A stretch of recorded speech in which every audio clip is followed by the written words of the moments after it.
It's 5 p.m. across India. Live from New Delhi, you're watching DD India Global. We'll get you top stories from India and the region. I'm Tanvi Taneja. And for news from the rest of the world, I'm joined by my colleague in London, Ollie Barrett. Ollie, how are you doing today? Hello Tanvi, I'm well thanks. It's 11:30 here in London, 12:30 p.m. across Central Europe.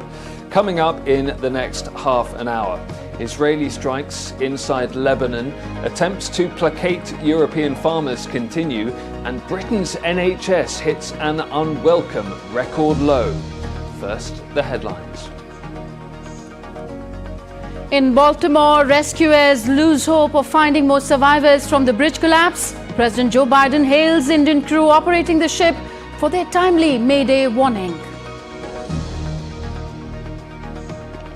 Israeli team leaves Doha after blaming Hamas for dead end in truce talks with unreasonable demands.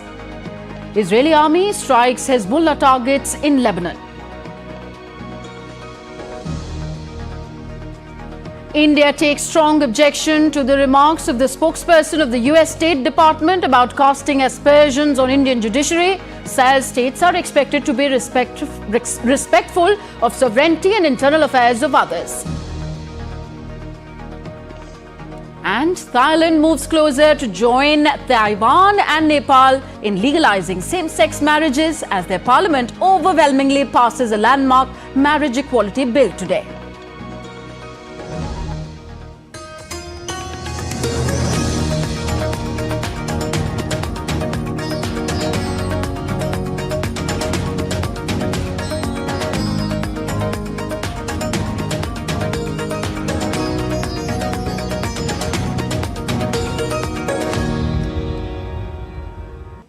First, an update on the Baltimore bridge collapse. Rescuers have lost hope of finding more survivors of the collapse, the US Coast Guard said, as efforts switched on Wednesday to looking for bodies of the missing and more answers to why a container ship smashed into the span. Meanwhile, the Coast Guard has ended its search mission for 6 people thought to have been lost when a container ship hit a major bridge outside the city of Baltimore. They had been working to repair parts of the road on the bridge when it was struck by the ship and came crashing down on Tuesday in dramatic scenes. The early morning accident on the busy Jones Falls Expressway, a vital artery connecting downtown Baltimore to the northern suburbs, created a scene of panic and confusion as the bridge crumbled, sending vehicles plummeting into a ravine below. However, a major accident was averted as the crew members reported a loss of propulsion shortly before impact and dropped anchor to slow the vessel, giving transportation authorities time to halt traffic on the bridge before the crash. Yeah, if we can stop traffic, just make sure no one's on the bridge right now. I'm not sure where, if there's a crew up there. We might want to notify whoever the foreman is, see if we can get them off the bridge temporarily. That move likely prevented a higher death toll. Personnel on board the ship were able to alert the Maryland Department of Transportation that they had lost control of their vessel, as you all know and reported. As a result, local authorities were able to close the bridge to traffic before the bridge was struck, which undoubtedly saved lives. Highlighting the scale of damage that the incident has caused, Maryland Governor Wes Moore declared a state of emergency. Authorities are transitioning from a search and rescue operation to a recovery effort as 2 people were rescued and the remaining 6 are presumed dead. There's going to be a long road. There's going to be a long road, not just as we go from search and rescue. There'll be a long road as we talk about what does the future of this region, the future of the area look like. And we're going to need each and every one of you. While U.S. Secretary of Transportation Pete Buttigieg said that rebuilding after the collapse of the Francis Scott Key Bridge in Baltimore, Maryland will not be easy. As President Biden has made clear, the federal government will provide all of the support that they need for as long as it takes. This is no ordinary bridge. This is one of the cathedrals of American infrastructure. It has been part of the skyline of this region for longer than many of us have been alive. So the path to normalcy will not be easy. It will not be quick. It will not be inexpensive. But we will rebuild together. Search divers were expected to return near dawn on Wednesday to the waters surrounding the twisted ruins of a bridge. Local officials have vowed to leave no stone unturned in determining the root cause of the collapse. Meanwhile, Singapore's Marine and Ports Authority said that the vessel had valid classification society and statutory certificates on its structural integrity and equipment functionality at the time of the incident. These big container ships can no longer go through this area near the bridge, and there is likely to be an impact on the supply chain system coming out of the east coast of the US as well. Caroline Malone in Baltimore for DD India. India has extended its condolences to all the affected in the Baltimore bridge collapse incident. The Indian embassy in the US on social media platform X said, and I quote, "Our heartfelt condolences to all the affected by the unfortunate accident at the Francis Court Key Bridge in Baltimore. For any Indian citizens that may be affected or require assistance, the Embassy of India has created a dedicated hotline. The numbers flashing on your screen."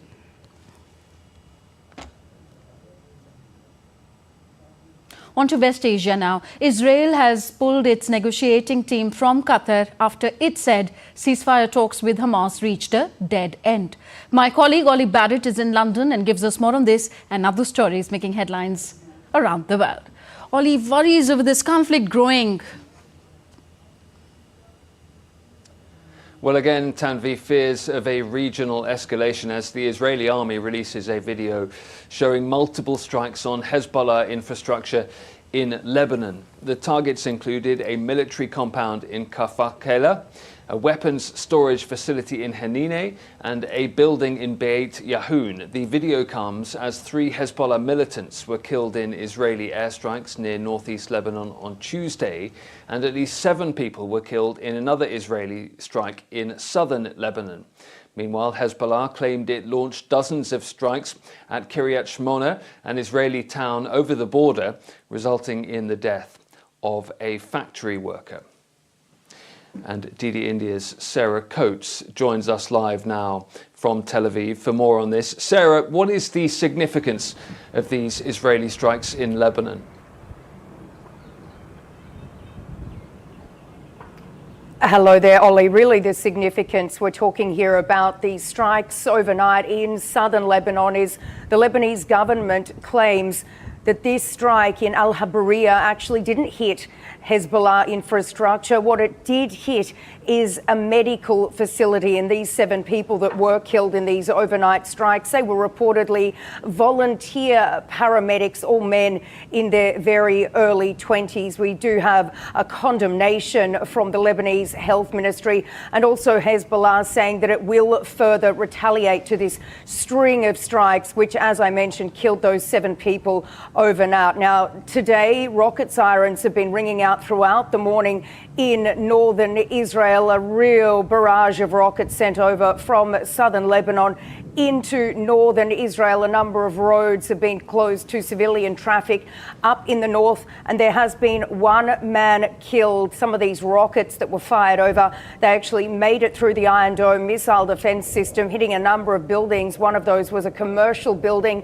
It reportedly came down on a number of people. They were pulled from under the rubble. 1 man did not survive. He was a 25-year-old from a Druze community in the Golan Heights. But this is, of course, very, very concerning, given that this has been a situation, Ollie, that's only been escalating since this war in Gaza broke out, and there are real fears of a full-scale escalation between Israel and Hezbollah. One thing we do need to remember here is that Hezbollah is believed to have upwards of 100,000 extremely powerful long-range rockets that can hit anywhere in Israel. And over the past few weeks, Israeli authorities have been reporting that Israeli civilians have been out panic buying generators over fears that this full-scale war may break out. Ollie. Okay, Sarah, thank you.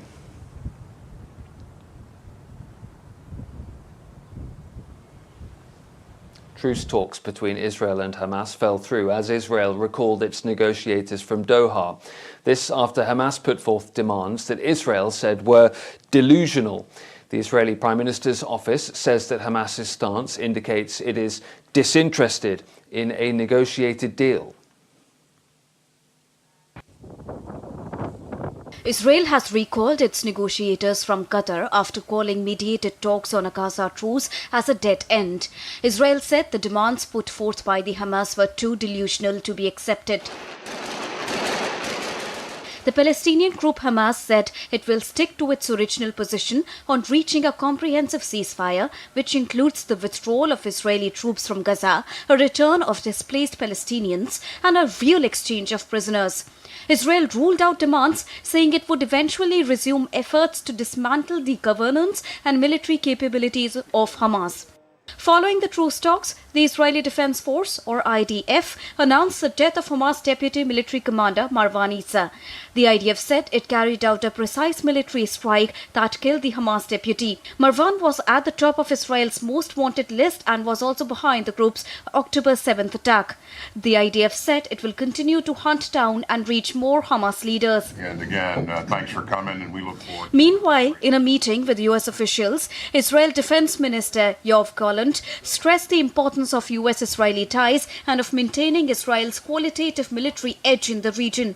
He said he also discussed the hostages held in Gaza, the humanitarian aid efforts, and how Israel plans to destroy Hamas. Talks also included the possibility of a local alternative for Gaza after Hamas is defeated. Rishabh Sharma's report for DD India. Belgium has urged the European Union to find all possible solutions as farmers again blocked the EU Commission building in Brussels where agriculture ministers were meeting. They said even though some progress has been made in addressing the demands of angry European farmers, much more needs to be done. EU members have been debating how to grant Ukraine a year-long further extension of tariff-free access to its markets, while also placating European Union farmers. A latest survey on the British state-run National Health Service, or the NHS, has found that a record low of 24% of people are satisfied with the healthcare services it provided in 2023. The satisfaction level dropped 5 percentage points from the previous year. It poses a challenge for the government ahead of an election due to take place in 2024.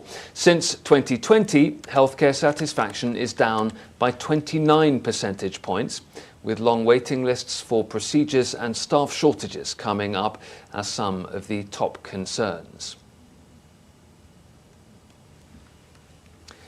And with that, Tanvi, back to you in Delhi. Thank you. Ollie Barrett joining us from London. Russian investigators questioned the families of the 4 suspected gunmen of the Moscow attack in Tajikistan on Wednesday. The investigators said their relatives had been brought to capital Dushanbe from their hometowns. Russia's President Vladimir Putin hoped that prosecutors would do everything to ensure that the attackers would be justly punished. On March 22nd, 4 gunmen had opened fire at a concert near Moscow, in which 139 people lost their lives and a total of 182 were injured. The Islamic State's Afghan branch ISIS-K had claimed responsibility for the attack. Russia's Ministry of Emergency Situations said on Wednesday that the search and rescue work at the Crocus City Hall near Moscow concluded and that there were no more victims under the rubble. The rescue team has begun to retreat from the disastrous attack site.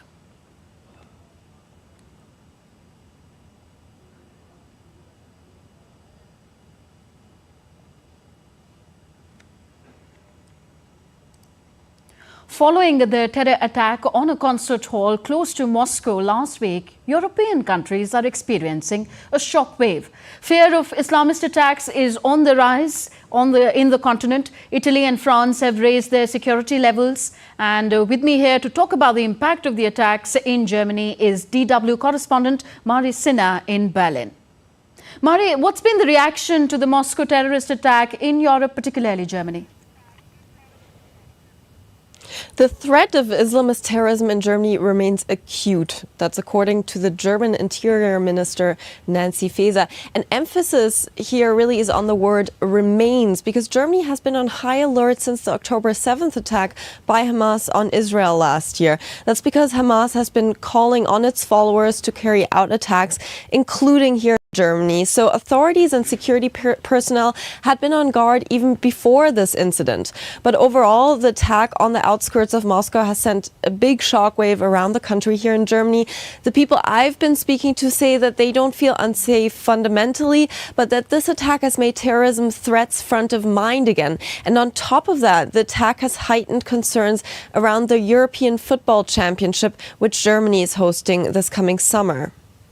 Mari, Western countries say that their intelligence indicates that ISIS-K, Islamic State's Afghan branch, was responsible for the Moscow attack. So what concrete steps are the authorities taking? Right. So in Europe, Italy and France have already raised their security levels following the attack in Russia. Germany hasn't done that because Germany doesn't have the system of labeling threat levels. But authorities are on high alert, and they have been, in fact. Just last week, German police arrested 2 suspected members of ISIS-K who are accused of planning an attack on Sweden's parliament in retaliation for Quran burnings that happened there. There were also arrests carried out between December and January in Germany for a planned attack on the Cologne Cathedral in the west of the country. And in addition to that, during the summer of last year, ISIS-K members were arrested in Germany and the Netherlands. So German authorities are looking into the threat and have also successfully been able to foil a few of these attacks last year. Okay, thank you, Mari, for those updates. Mari Sina joining us from DW Berlin. Meanwhile, Russian oil firms are facing delays of up to several months to be paid for crude oil and fuel as the banks in China, Turkey and the United Arab Emirates have become more wary of US secondary sanctions. The banks, cautious of the sanctions, have started to ask their clients to provide written guarantees that no person or entity from the US SDN, Special Designated Nationals list, is involved in a deal or is a beneficiary of a payment. This has resulted in delays or even rejection of money transfers to Moscow. You're with us on DD India Global, still to come on the show. Japanese yen slides to the lowest level in 34 years against the US dollar. We'll tell you why. And World Theatre Day 2024 being observed today to highlight theatre as a form of cultural expression.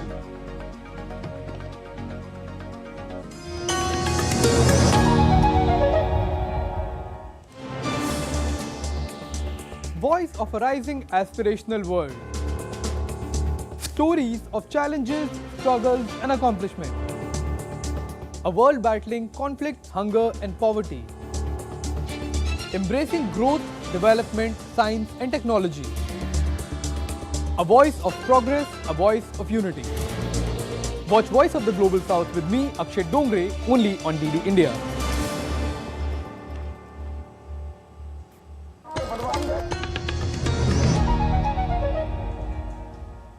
Welcome back. You're watching DD India Global. I am Tanvi Taneja.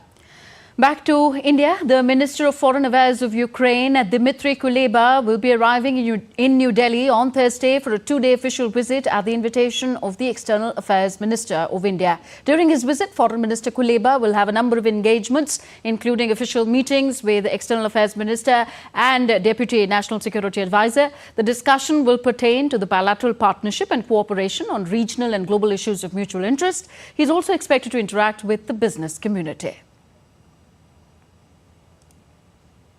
After wrapping his 2-nation visit to Singapore and the Philippines, India's External Affairs Minister Dr. S. Jaishankar reached Malaysia on Wednesday, where he called on the country's Prime Minister Anwar Ibrahim. During the meeting, the minister conveyed greetings of Prime Minister Narendra Modi to him and appreciated his vision for a stronger India-Malaysia ties. Dr. S. Jaishankar underscored that Prime Minister Ibrahim's vision will help in crafting a more ambitious agenda for the relationship between the two countries. The minister further noted that he benefited from the Prime Minister's guidance and insights on regional developments. Dr. S. Shankar began his visit by meeting his Malaysian counterpart, Muhammad Haji Hassan, earlier on Wednesday.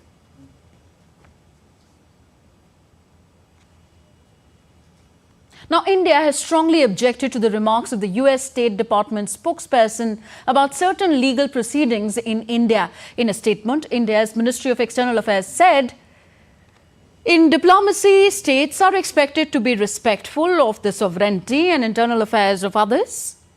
This responsibility is even more in the case of fellow democracies. It could otherwise end up setting unhealthy precedents.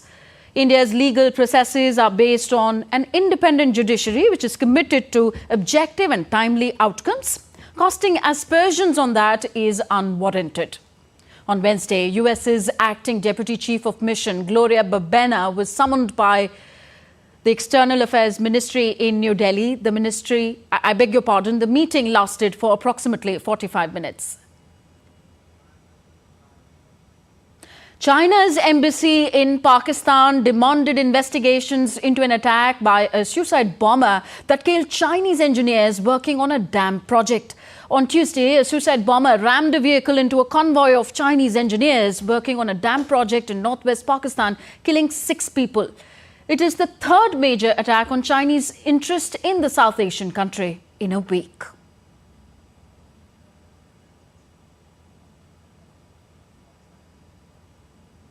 More from Asia now. The Japanese yen has slumped to a 34-year low against the US dollar on Wednesday to stand at 151.97 per dollar. The Japanese yen was down roughly 0.2% as its lowest point during Wednesday's trading day, weaker than it was at its previous low of 151.94. Later in the day, the yen gained some ground against the dollar.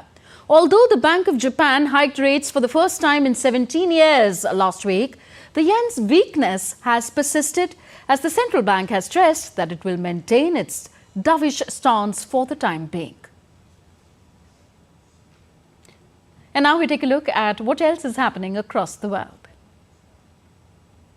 Japan has made a nationwide recall of a dietary supplement that lowers cholesterol.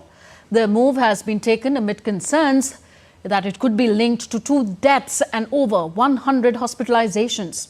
Osaka-based Kobayashi Pharmaceuticals said in a statement on Monday that it was recalling several of its products that contain red yeast rice in order to avoid further harm to its customers' health. Thailand moves closer to becoming the 3rd territory in Asia to legalize same-sex unions. The lower house of parliament passed the marriage equality bill at the final reading. The bill had the support of all of Thailand's major parties and was passed by 400 of the 415 lawmakers present, with 10 voting against it. The bill now requires approval from the Senate and endorsement from the King before it becomes law.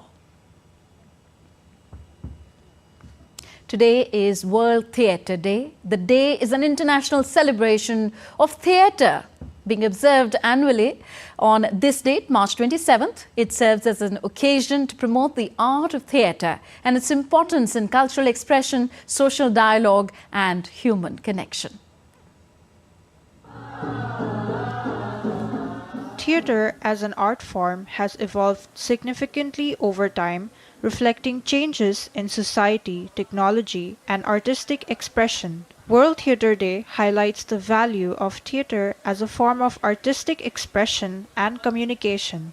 It encourages individuals and organizations to support and promote theatre in their communities, as theatre encompasses a wide range of styles, genres, and cultural traditions. Theatre director Dave Fosdar and his wife tour small villages across the nation to spread the importance of theatre. World Theatre Day also serves as an opportunity for educational institutions and theatre companies to engage in outreach activities aimed at introducing people, especially youth, to the world of theatre. People should know about the theatre. They should know about the culture. They should know about the traditional things, which we are not given in the school also. So if we know the traditional things, if I know the background, then only our culture will be promoted then only our theater, like our personality will be evolved. Theatre has undergone significant changes over time, but its core purpose of storytelling and human expression remains constant. With the advent of technology and its ever-changing face, theatre has faced struggle for survival amidst challenges from cinema, TV, cable, and internet. That it has still managed to hold on to its special space and retain audiences speaks volumes of its reach and connect with the common man. World Theatre Day serves as a reminder of the enduring impact of theatre on society and encourages individuals to celebrate, support and engage in this rich and vibrant art form. Shama Mishra, DD India, Mumbai. That's it in this edition of DD India Global. Do join us for another edition of the show at 7:30 p.m. Indian Standard Time. Meanwhile, you can connect with us on Facebook, X, formerly Twitter and Instagram. You can also find us online at ddindia.co.in. We will be back with more news as it breaks here on DD India. I'm Tanvi Taneja from my entire team in New Delhi. Thank you for watching. Namaskar.